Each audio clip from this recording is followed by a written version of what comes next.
ఉన్న బంగారాన్ని విడిపించి ఆ రోజు ఆన్లైన్ రేటుకే మేము కొంటాం. Sharma gold company.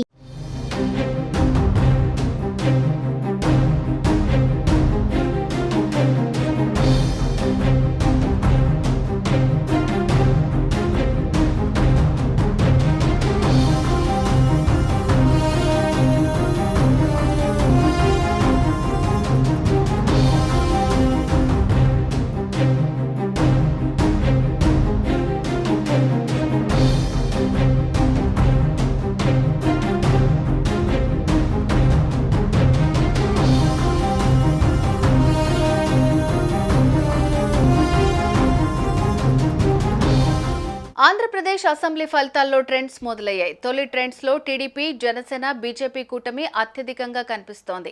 8 MP, 50 MLA స్థానాల్లో కూటమి అభ్యర్థులు ముందంజలో ఉన్నారు. వైసీపీ 10 స్థానాల్లో లీడ్లో ఉంది.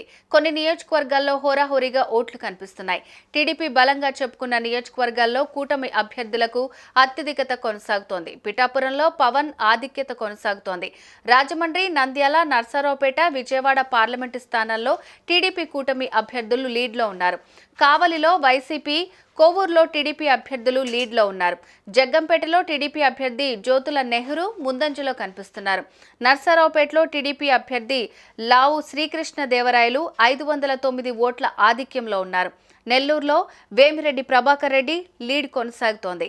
విజయవాడలో టీడీపీ అభ్యర్థి కేసినేని శివనాథ్ 1300 ఓట్లతో ముందంజలో కొనసాగుతున్నారు. తూర్పుగోదావరి, ముమ్మిడివరంలోనూ టీడీపీ అభ్యర్థి ఆధిక్యంలో ఉన్నారు.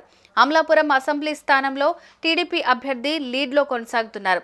పిఠాపురంలో పవన్ 5000 ఓట్ల ఆధిక్యంలోకి వచ్చారు. అదేవిధంగా గుంటూరు పార్లమెంటు స్థానంలో పెమ్మసాని చంద్రశేఖర్ లీడ్లో ఉన్నారు. కోవూరులో తొలి రౌండ్లో ప్రశాంతిరెడ్డి వెనకంజలో ఉండగా రెండో రౌండ్ సమయానికి ఆధిక్యతలో ఉన్నారు. అయితే పోస్టల్ బ్యాలెట్తో పాటుగా కలిసి కౌంటింగ్ కొనసాగుతున్న వేళ హోరాహోరీగా ట్రెండ్స్ కనిపిస్తున్నాయి. సుమన్ టీవీలో మీ పర్సనల్ అండ్ బిజినెస్ ప్రమోషన్స్ కోసం కింది నెంబర్కి కాంటాక్ట్ చేయండి.